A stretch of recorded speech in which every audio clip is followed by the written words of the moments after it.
Hello guys, how's it going? My name is Dal, and a couple of weeks ago, Blizzard announced their goals when it comes to World of Warcraft, at least retail, moving forward, to eventually remove add-ons out of the game. Not all add-ons, mind you, mostly those that are performance-based, that help players compete when it comes to end-game progression. Though at the same time, they're looking to make radical changes for the game to make players have less necessity for add-ons in order to be able to compete, and even at the high end. And they recently did an interview talking about a little bit more regarding some of the goals when it comes to this future add-on removal, and it looks like they're preparing for an all-out total war against some of those performance-based add-ons, it seems. Many of these changes are actually quite controversial, as they're a lot more radical than anybody would have expected. But then they also give us a bit of a window as to when they are planning on potentially removing some of those performance-based add-ons out of the game entirely. This whole discussion of Blizzard's war against add-ons has definitely been one that's gotten a lot of mixed reactions, and I definitely have my own opinions on the entire matter, so I wanted to go over exactly what this article was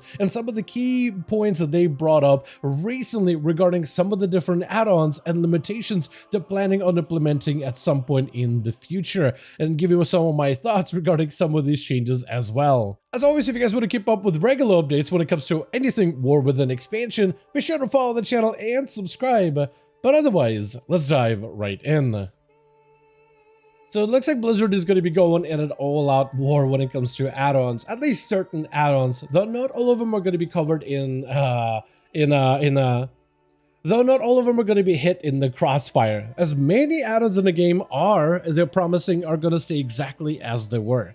Things that aren't going to be touched are going to be any quality of life add-ons that don't necessarily deal with endgame content, so nothing that affects raids, dungeons, or PvP. Things like if you use auctioneer add-ons in order to be able to sell items a little more efficiently or find the best prices, you're still going to be able to do those for your profession needs. If you want quest helpers or even immersion-based add-ons, you'll still be able to run them in order to make the world a little bit more, I guess, immersive, or whatever else you want to use for your open world experiences, from gathering add-ons, rare trackers, or maybe if you just want to add a little bit extra info for your character for roleplay purposes, you'll still be able to use a lot of these add-ons that increase the quality of life improvements of the game as it does right now. There's only a certain number of very specific performance-based add-ons that are being affected, but it looks like that number of performance-based add-ons is going to be a little bit more wider than we thought. It's going to be a little bit more detailed, and it's going to involve a number of features that players, I think, have gotten quite used to recently.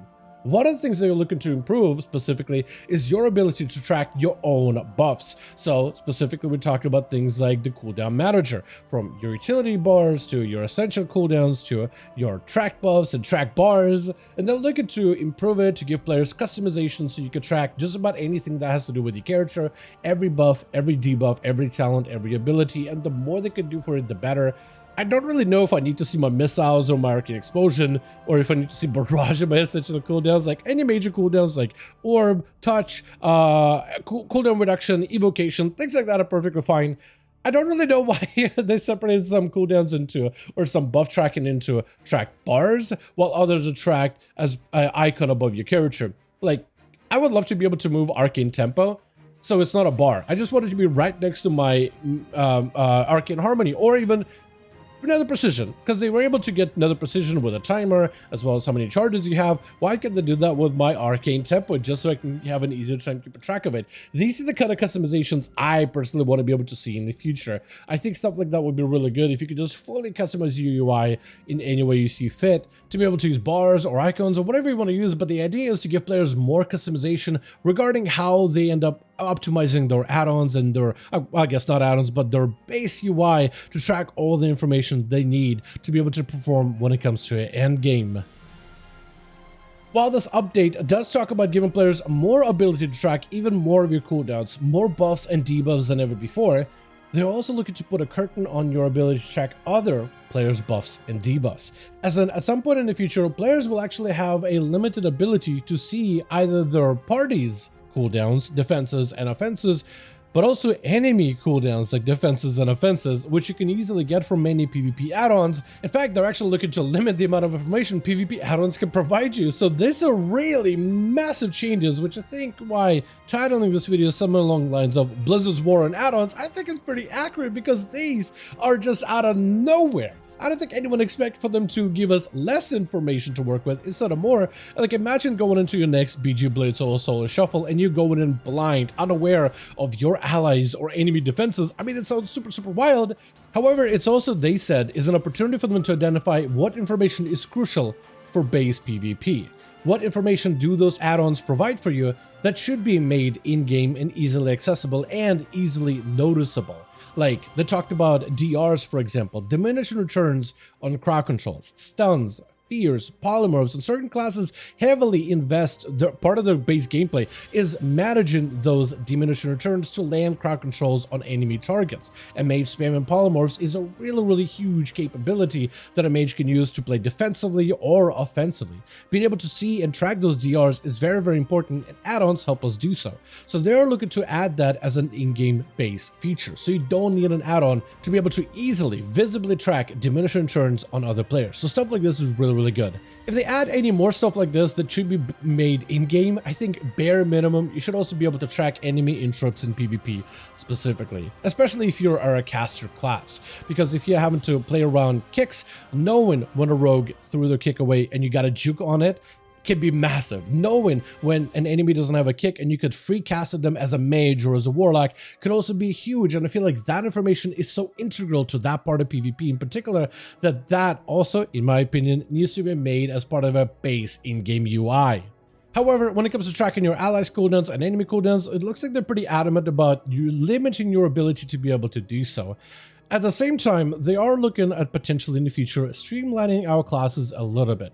Right now, especially when it comes to PvP, you got a lot of cooldowns you gotta track. Not only your class's cooldowns, like as a new player, and learning how to play your class optimally, but there's so many different cooldowns that every class and spec brings to the table, and being able to know and learn how to counter every single one of them can definitely be a bit of a pain. So they're looking to simplify our classes, not simplify, streamline our classes in the future, keeping some of the unique complexities that each class has, but really remove some of the mechanics that are there that are complex for the sake of being complex. You know what I mean? So in the future, they are trying to make it so there's less things for players to track so that you wouldn't really need an add-on to help you track all of those offensive and defensive cooldowns. From there on though, all I can do is really pass that idea off to you guys in the comments. Do you like that approach or do you disagree with it? Would you want to live in the world where classes are a bit more streamlined and there's less things to track, but you no longer have access to add-ons that help you track all of those cooldowns? Or would you rather keep the classes as they are right now with their own complexities, but giving players the ability to see all the information and giving players the ability to get more information with the help of add-ons? How do you like that approach, or how would you prefer it rather? Let me know those thoughts in the comments down below. While one of these topics did talk about PvPers, specifically, we do have another topic, another removal, another simplification they're doing, or rather limitation of add-ons that they're doing in the future, that is going to impact M+ players specifically.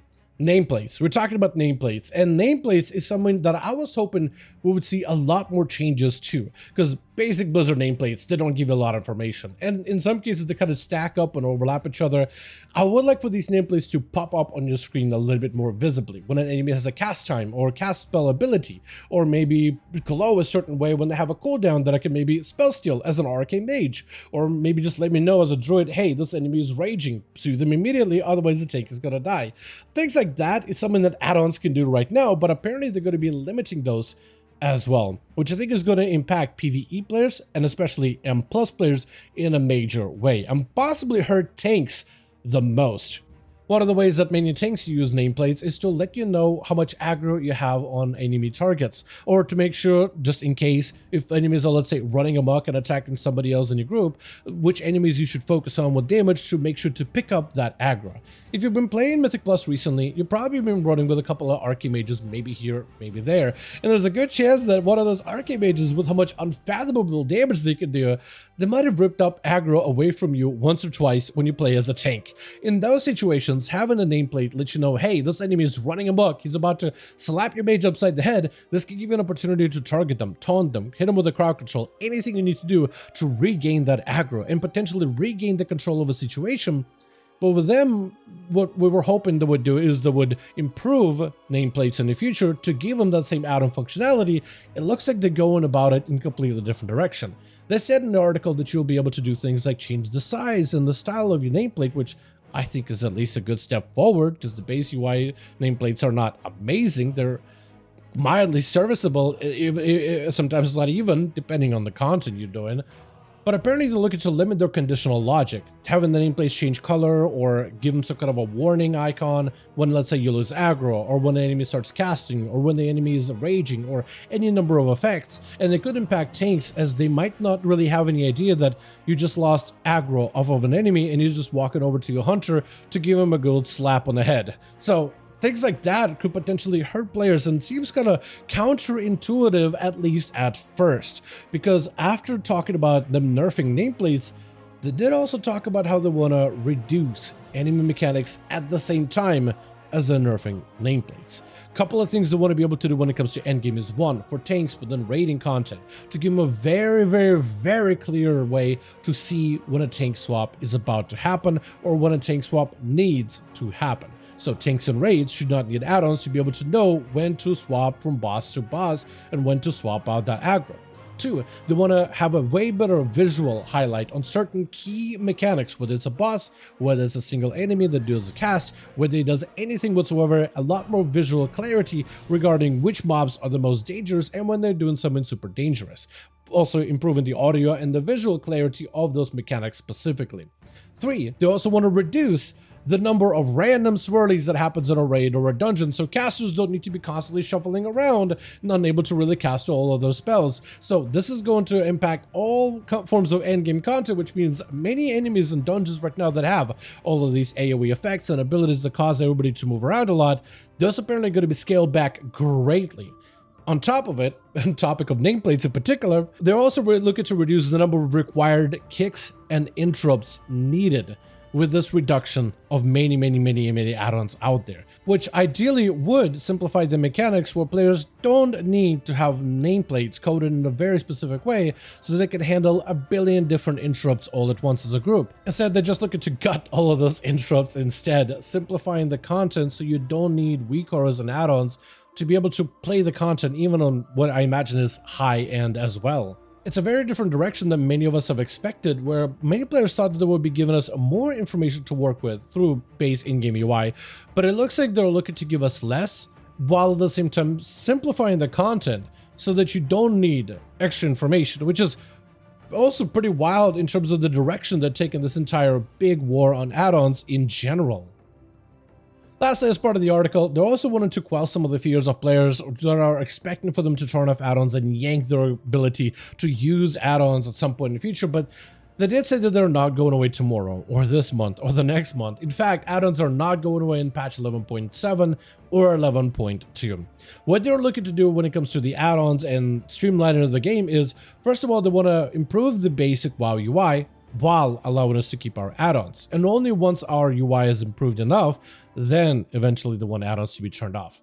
At the same time, they also want to narrow the gap between some of the top end of hardest content for top end players out there, but also the gap between some of the players that are more casual in the low end as well, to remove some of the complexity for the sake of complexity, to give more players an opportunity to dive into more streamlined content where players don't really need to have a billion little add-ons in order to track every single thing just to be competitive. Then, only then, are they looking to remove add-ons. They're looking to find ways for players to be able to get more clarity within raids, within dungeons, before they turn off add-ons, and it looks like, by the sound of all things, those changes might be coming out by 11.2 PTR. And it looks like by the time we get the PTR servers up for testing, like if we're walking into the new raids and you can easily tell what mechanics and what abilities and what you got to do in a raid to be able to defeat a boss without the need of a weak aura or an add-on, then I feel like they would have been successful. When we walk into the new set of Season 3 dungeons, whatever they may be, and there's a lot less kicks and mechanics are very streamlined, and you don't need a bunch of weak auras just to be able to play and push those dungeons to super high end level, then I think they would have been very successful. If we see a bunch of streamlining elements for a bunch of different classes, removing the complexity for the sake of complexity while keeping unique elements of every single spec in the game, if we see that all sweeping across the board for 11.2, And if classes still continue to feel great to play without being too overly complex and overly engineered, then I think they would have been successful. And only once they have reached all of those goals to make the game more streamlined, then they're looking to turn off add-ons in the future. So it's not something they just look to yank the plug on immediately. We're still going to have access to them until we no longer need them. Until the game is in a state when we no longer need them, only then will they lay those add-ons to rest so that we'll be no longer utilizing them anymore. And while it does seem like a big task, I mean, the alternative would be to make the game more complex, more tougher, so that players require more complicated weak cores and add-ons to be able to take on more powerful and more difficult challenges. So at some point, they do have to put a stop to it altogether and just roll things backwards. It may be a little bit jarring, but possibly I think it could lead to Season 3, if they're successful with all these changes, to being one of the easier seasons for players to get into when it comes to endgame content. On one hand, players will be playing with less information that they could track regarding the content, but the content itself should be a lot more streamlined, giving more players out there the ability to dive into some of the more difficult, challenging parts of the endgame, whether it's dungeons, raiding, or PvP, without the need for a bunch of weak auras and add-ons. So with that, as always, I do want to thank you guys so much for watching and hope you guys did enjoy this video. If you guys enjoyed or found it informative, go ahead and give it a like. It would very much appreciated. Also would like to hear your guys' thoughts in the comments down below. Do you think they're going to be successful at this war on add-ons, or do you think it's just a lost cause to begin with? Seriously, as always, let me know your thoughts in the comments down below. Would you want to live in a world where players can do difficult endgame content without needing a billion add-ons or weakers just to be able to compete when it comes to dungeons, raids, or PvP? So let me know all of those thoughts, and as always, I'll see all of you guys in our next one.